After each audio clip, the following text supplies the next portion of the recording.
পবিত্র রমজানের রোজা ফরজ করা হলো কামা কুতিবা আলাল্লাযীনা মিন ক্বাবলিকুম লাআল্লাকুম তাত্তাকুন যেমনি ভাবে তোমাদের পূর্ববর্তীদের রোজা ফরজ করা হয়েছিল। দোস্তাবান এই রমজান মাসের রোজা শুধু আমাদের উপর ফরজ নয়, রমজান মাসের রোজা শুধু আল্লাহ তাআলা আমাদের উপর ফরজ করেন নাই, বরং আমাদের পূর্বে যারা ছিল তাদের উপর আল্লাহ তাআলা ফরজ করেছিলেন। এখন আমরা যদি মনে মনে ভাবি, মনে করি যে রোজা শুধু আল্লাহ তাআলা আমাদেরকে দিয়েছেন আর আমাদের পূর্ববর্তী যারা ছিলেন তাদেরকে আল্লাহ রোজা দেন নাই, এরকম ধারণা করা ঠিক হবে না। আল্লাহ তাআলা বলেন যে আমি তোমাদেরকে রোজার বিধান দিলাম, ওই যেমনি ভাবে তোমাদের পূর্বে যারা ছিল তাদেরকে আমি রোজার বিধান দিয়েছিলাম। ওই রোজাটা তোমরা বোঝা মনে করবে না, রোজাটাকে তোমরা কষ্টের বিষয় মনে করবে না। ওই খালি রোজা শুধু উম্মতে মুহাম্মদকে দেওয়া হয় নাই, এই রোজার বিধান আল্লাহ তাআলা পূর্বে যত উম্মত ছিল তাদের উপর আল্লাহ রোজার বিধান দিয়েছিলেন। আল্লাহ তাআলা বলেন যে আমি তোমাদের উপর রোজার বিধান দিলাম যেমনি ভাবে তোমাদের পূর্বে যারা ছিল তাদেরকে আমি রোজার বিধান দিয়েছিলাম। মানে এটা মনে করা যাবে না যে রোজার বিধানটা শুধু আল্লাহ তাআলা অতিরিক্ত আমাদের উপর চাপিয়ে দিলেন, আমাদের পূর্বে আল্লাহ তাআলা কাউকে রোজার বিধান দেন নাই, এমনটা ধারণা করা যাবে না। আল্লাহ তাআলা বলেন ইয়া আইয়ুহাল্লাযীনা আমানু কুতিবা আলাইকুমুস সিয়াম, ও ঈমানদারেরা, ও মুমিনেরা, তোমাদের উপর রোজার বিধান দেওয়া হয়েছে যেমনি ভাবে তোমাদের পূর্বে যারা ছিল তাদেরকেও রোজার বিধান দেওয়া হয়েছিল। এটা কষ্ট মনে করা যাবে না, এটা তোমাদেরকে অতিরিক্ত একটা বিষয় চাপিয়ে দেওয়া হয় নাই। তোমাদের পূর্বে যারা ছিল তাদেরকেও আমি আল্লাহ রোজার বিধান দিয়েছিলাম, তারাও রোজা রেখেছে, তারাও সিয়াম সাধনা করেছে, তোমরাও সিয়াম সাধনা করো। ধরে একটা লোক যদি সাধারণ অসুস্থ থাকে, সবাই মিলে একটা কাজ করে, ওই কাজটা কঠিন সাধ্য মনে হয় না, ওই কাজটা কঠিন মনে হয় না। যেমন ধরো রোজার বিধান আল্লাহ আমাদেরকে দিয়েছেন, আমাদের পূর্বে যারা ছিল তাদেরকে আল্লাহ রোজার বিধান দিয়েছিলেন, এটা কষ্টের বিষয় না। একটা লোক যদি সামান্য অসুস্থ হয়, সে যদি ঘরের মধ্যে শুয়ে থাকে, ছটফট করে, এবং এই লোকটা সামান্য অসুস্থ, বেশি অসুস্থ নয়, এই লোকটাকে যদি আপনি ধইরা হাসপাতালে নিয়ে যান, হাসপাতালে নিয়ে যাওয়ার পরে সে দেখবে অনেকের হাত নাই, অনেকের পা নাই, অনেকের দুই হাত নাই, অনেকের দুই পা নাই, অনেকে বড় বড় জটিল জটিল রোগ নিয়ে হাসপাতাল বেডের মধ্যে শুয়ে আছে। এই সামান্য কোন রোগীকে যদি ধইরা হাসপাতালে নিয়ে যাওয়া হয়, তখন সে হাসপাতালে যে সমস্ত বড় বড় রোগীরা আছে তাদেরকে দেখার পরে সে তার রোগকে রোগে মনে করবে না। তদ্রুপভাবে দোস্তাবান এই রোজার বিধানটা শুধু আল্লাহ আমাদেরকে নতুন দেন নাই, আল্লাহ তাআলা বলেন ইয়া আইয়ুহাল্লাযীনা আমানু কুতিবা আলাইকুমুস সিয়াম, আল্লাহ তাআলা বলে হে ঈমানদাররা, ও মুমিনেরা, আমি তোমাদের উপর রোজার বিধান দিলাম কামা কুতিবা আলাল্লাযীনা মিন ক্বাবলিকুম লাআল্লাকুম তাত্তাকুন, যেমনি ভাবে আমি আল্লাহ তাআলা তোমাদের পূর্ববর্তীদেরকে আমি রোজার বিধান দিয়েছিলাম। রোজার বিধানটা তোমাদের জন্য শুধু নতুন নয় যে তোমরা এটাকে কষ্ট মনে করবা, তোমাদের পূর্বে যারা ছিল তারা রোজা রাখতেন, তারা সিয়াম সাধনা করতেন। সুবহানাল্লাহ। তো দোস্ত, আল্লাহ তাআলা রোজার বিধানটা কেন দিয়েছেন?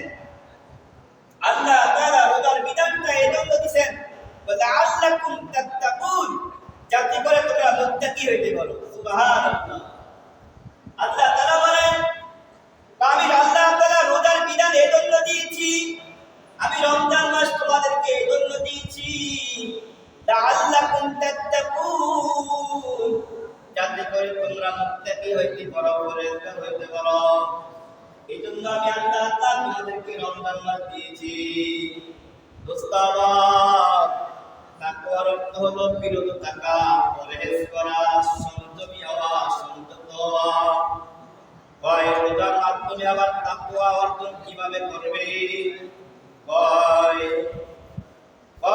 গুনাহ হয় কয় কারণে? আগে আমাদেরকে প্রথমে বুঝতে হবে গুনাহ হয় দুই কারণে। কয় কারণে? একটা হলো পেটের কারণে গুনাহ হয়, আরেকটা হলো যৌনাঙ্গের কারণে গুনাহ হয়। রোজার কারণে তোমরা রোজার মাধ্যমে কিভাবে তাকওয়া অর্জন করবা? ওই তাকওয়া শব্দের অর্থ হলো বিরত থাকা, সংযমী হওয়া। তাকওয়ার অর্থ হলো বিরত থাকা, সংযমী হওয়া। আর রোজার মাধ্যমে দুইটা জিনিসকে দমন করা হয়। একটা হলো পেট, আরেকটা হলো যৌনাঙ্গ।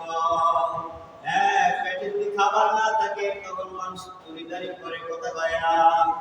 আর যৌবিক চাহিদা যখন মাথা ছাড়া দিয়ে ওঠে তখন মানুষ গুনার মধ্যে জড়িয়ে পড়ে, ঠিক না বেটে? আল্লাহ তাআলা বলেন রোজার বিধান আমি আল্লাহ এই জন্য দিয়েছি যাতে করে তোমরা তাকওয়া অর্জন করতে পারো, পরহেজগার হইতে পারো। রোজার মাধ্যমে পেটকেও দমন করা হয়, যৌবিক চাহিদাকেও দমন করা হয়, ঠিক না বেটে? দুইটা জিনিসকে দমন করা হয়। এজন্য আল্লাহ বলেন আমি রোজা এজন্য দিয়েছি যাতে করে তোমরা তাকওয়া অর্জন করতে পারো। সুবহানাল্লাহ। তো ভাই, এই রমজান মাস আমি রোজা রাখবো আর গুনাহ থেকে বিরত থাকবো, এটা নাম হলো তাকওয়া। রোজাও রাখলাম, গুনাহও করলাম, তাহলে আমার তাকওয়া হইল না। রোজাও রাখলাম, গুনাহ করলাম, তাহলে এটা তাকওয়া হইল না। রোজাটা পরিপূর্ণ হবে না ভাই। তাহলে আবার রোজাটাকে পরিপূর্ণ করার জন্য আমাকে সমস্ত গুনাহ থেকে পরহেজ করতে হবে। কি করতে হবে ভাই? সমস্ত গুনাহ পরিহার করতে হবে। সমস্ত গুনাহ থেকে আমাকে বিরত থাকতে হবে। সমস্ত অঙ্গ প্রত্যঙ্গ দ্বারা যত গুনাহ হয় ওই গুনাহ থেকে আমি নিজেকে পরহেজ করব, তাহলে আমার রোজাটা পরিপূর্ণ হবে। সুবহানাল্লাহ। তো দোস্তারা, রোজাকে পরিপূর্ণ করার জন্য আমাদের আকাবিরা ৬টা শর্তের কথা বলতে। কয়টা ভাই? ৬টা শর্ত। বুজুর্গানে দিন বলে যদি তুমি তোমার রোজাটাকে পরিপূর্ণ করতে চাও তো ৬টা শর্ত তোমাকে মানতে হবে। ৬টা শর্ত। এক নম্বর হলো চোখের গুনাহ থেকে নিজেকে বাঁচানো। ১ নম্বর হলো আমি রোজা রাখলাম, রোজা অবস্থায় চোখ দিয়ে গুনাহ করা যাবে না। কি ভাই? আমাদের বুজুর্গানে দিন বলেন যদি তুমি তোমার রোজাটাকে পরিপূর্ণ করতে চাও তাহলে তোমাকে ৬টা শর্ত মানতে হবে, ৬টা কাজ করতে হবে। আর এই ৬টা শর্ত যদি তোমার মধ্যে না পাওয়া যায় তাহলে তুমি সারা উপবাস থাকলা, তোমার রোজা পরিপূর্ণ হবে না। তা আমরা ইনশাআল্লাহ আমাদের রোজাকে আমরা পরিপূর্ণ বানাবো, ঠিক আছে ভাই? ইনশাআল্লাহ। ১ নম্বর বুজুর্গানে দিন বলেন তুমি যদি তোমার রোজাটাকে পরিপূর্ণ রোজা হিসাবে আল্লাহর কাছে কবুল করাইতে চাও ১ নম্বর তুমি চোখের গুনাহ থেকে নিজেকে বাঁচায় রাখবা। চোখ দিয়ে যত গুনাহ হয় ওই গুনাহ তুমি করবা না। ২ নম্বর হলো জবানকে হেফাজত করা। রোজা অবস্থায় জবান দিয়ে গুনাহ করা যাবে না। জবান দিয়া বড় বড় দুইটা গুনাহ হয়। কয়টা গুনাহ? ১ নম্বর হলো গীবত, ১ নম্বর হলো গীবত, শাকাত আর হলো মিথ্যা কথা। জবান দিয়ে বড় বড় দুইটা গুনাহ হয়। দোস্তাবল ২ নম্বর হলো জবানকে হেফাজত করা। রোজাকে পরিপূর্ণ করতে হলে জবানের যত গুনাহ আছে গুনাহ পরিহার করতে হবে। জবান দিয়া ২ ধরনের গুনাহ হয়। একটা হলো গীবত, শাকাত। গীবত হলো অপরের উপর নিন্দা করা, সমালোচনা করা, কারো অগোচরে তার দোষ চর্চা করা, এটাকে বলা হয় গীবত। গীবত অর্থ হলো মৃত ভাইয়ের গোশত চিবিয়ে খাওয়া। নাউযুবিল্লাহ। গীবত করার মানা হলো মরা ভাইয়ের, মৃত ভাইয়ের গোশত চিবিয়ে খাওয়া। আল্লাহ তাআলা বলেন আইয়ুহিব্বু আহাদুকুম আইয়াকুলা লাহমা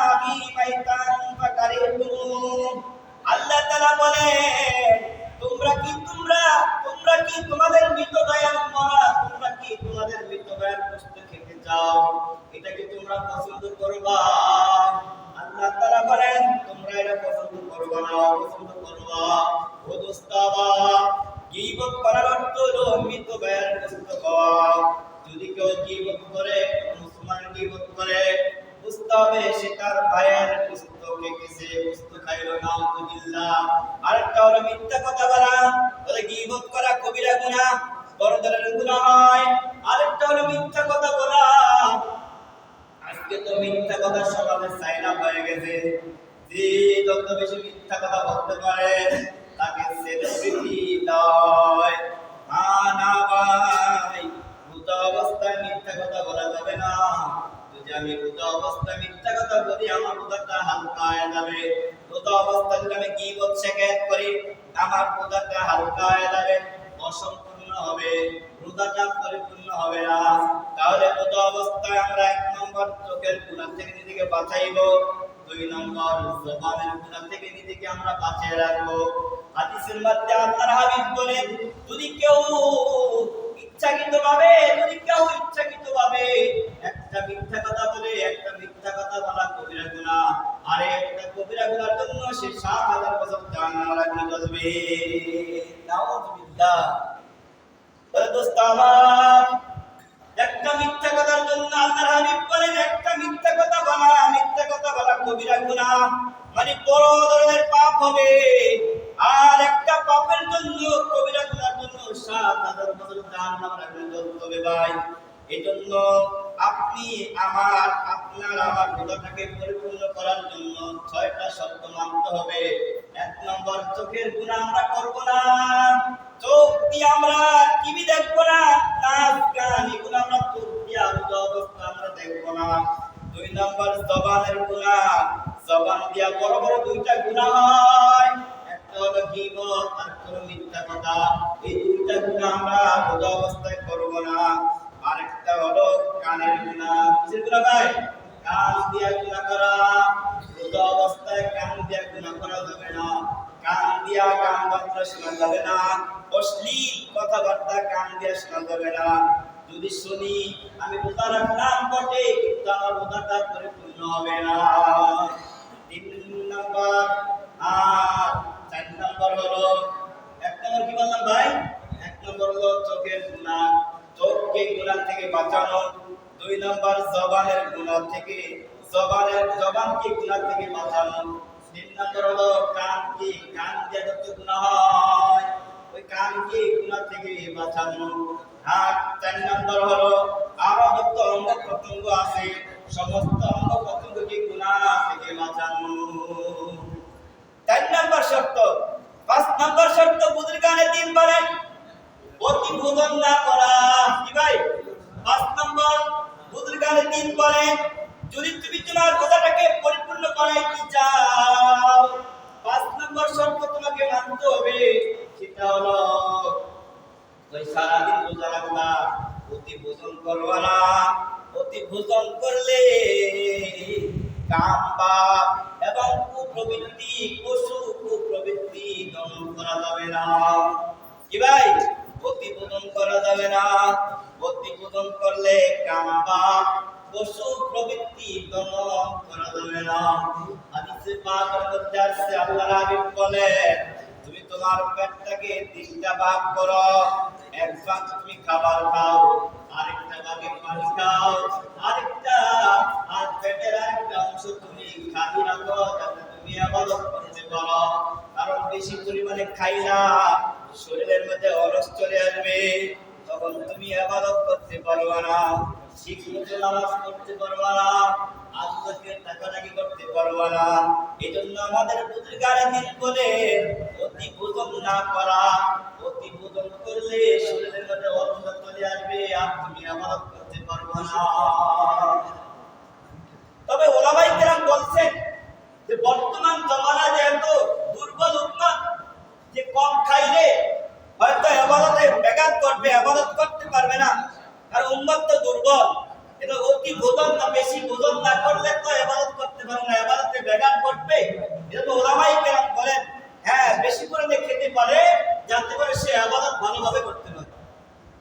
একেবারে বেশি মাত্রায় না খাওয়া যাতে করে আমার ইবাদতে ডিস্টার্ব হয়ে যায়, ঠিক না ভাই? অতিরিক্ত মাত্রায় না খাওয়া, এমন পরিমাণে ভোজন করা যাতে করে আমার শরীরের জন্য সহায়ক হয়, এই পরিমাণ আহার করা যাতে করে আমি ইবাদত করতে পারি। তাহলে ৫ নম্বর কি বললাম দোস্ত? নম্বর শর্ত হলো অতি বুঝুন না করা। 6 নম্বর শর্ত হলো আমি যে রোজা রাখলাম আমার রোজাটা আল্লাহর কাছে কবুল হইল কি হইল না এই টেনশন নিয়ে থাকা। এটা মারাত্মক একটা শর্ত। খালি রোজা রাখলাম, চারি কালাম ইফতার করলাম, এটার নাম তো রোজা না। আমি তো সারাদিন রোজা রাখলাম, আমার রোজাটা মালিকের কাছে কবুল হলো কি হলো না, এই নিয়ে পেরেশানির মধ্যে থাকা, এই নিয়ে টেনশন করা, চিন্তা ভাবনা করা, এই নিয়ে খুব চিন্তিত হওয়া। আমি যে রোজা রাখলাম আমার রোজাটা কি আল্লাহর কাছে কবুল হইল কি হইল না, আজকে রোজা অবস্থায় আমি কয়টা পাপ করলাম, রোজা অবস্থায় আমি কয়টা গুনাহ করলাম, আমার রোজাটা কি আল্লাহর কাছে কবুল হইল কি হইল না। যদি কবুল না হয় তাহলে আমাকে আল্লাহর শাস্তি ভোগ করতে হবে, আর যদি কবুল হয় তাহলে আল্লাহর রহমতের উপর আশা করা যায় আমার ঠিকানা হলো জান্নাত। এই দুই আশার মধ্যে থাকা, আল্লাহর আযাবের ভয় নিয়ে থাকা, আবার আল্লাহ তাআলার রহমতেরও আশা করা, এই দুই বিষয়ের মাঝে রোজাটা কাটিয়ে দেওয়া। তাহলে আমরা যদি এই 6টা শর্ত মানতে পারি বুজুর্গানের দিন করে, এই 6টা শর্ত যদি কারোর মধ্যে থাকে তার রোজাটা ইনশাআল্লাহ পরিপূর্ণ রোজা হবে। সুবহানাল্লাহ বলেন। 1 নম্বর কি শর্ত ভাই, আমি আবারও বলছি, বুজুর্গানের দিন করে তুমি রোজাটাকে যদি তুমি পরিপূর্ণ বানাইতে চাও তাহলে তোমাকে 6টা শর্ত মানতে হবে। 1 নম্বর চোখ দিয়ে যত গুনাহ হয় ওই গুনাহ পরিহার করা। 2 নম্বর জবানের গুনাহ পরিহার করা। 3 নম্বর কানের গুনাহ পরিহার করা। 4 নম্বর আরো যত হাত আছে কলমের গুনাহ, হাতের গুনাহ, পায়ের গুনাহ, মানে মোট কথা হলো শরীরের আরো অঙ্গ প্রত্যঙ্গ আছে ওই অন্যান্য অঙ্গ প্রত্যঙ্গের গুনাহ থেকে নিজেকে বাঁচায় রাখা 4 নম্বর শর্ত। 5 নম্বর শর্ত হলো অতি ভোজন না করা। অতি ভোজন করলে শরীরে আলসামি ভাব চলে আসবে, ইবাদত করা যাবে না। 6 নম্বর শর্ত হলো আমার রোজাটা মালিকের কাছে কবুল হইল কি হইল না এই নিয়ে চিন্তা ভাবনা করা, পেরেশানির মধ্যে থাকা, আল্লাহ তাআলার আযাবের ভয় করা, আবার আল্লাহ তাআলার রহমতের আশা করা। এই 6টা শর্ত যদি আমরা মানতে পারি ইনশাআল্লাহ আল্লাহ চাহে তো আমার আপনার রোজাটা পরিপূর্ণ হবে। ও ভাই ও দোস্ত বুজুর্গ, রোজা অবস্থায় আমরা কেউ গুনাহ কাজ না করি। এই 6টা শর্তের কথা বললাম, আমরা যদি 6টা শর্ত মানতে পারি ইনশাআল্লাহ রোজাটা পরিপূর্ণ হবে ভাই, রোজাটা পরিপূর্ণ হবে। আল্লাহ আমাদের সবাইকে মাহে রমজানের পবিত্রতা রক্ষা করার তৌফিক দান করুন। আমরা সকলে বলি আমিন।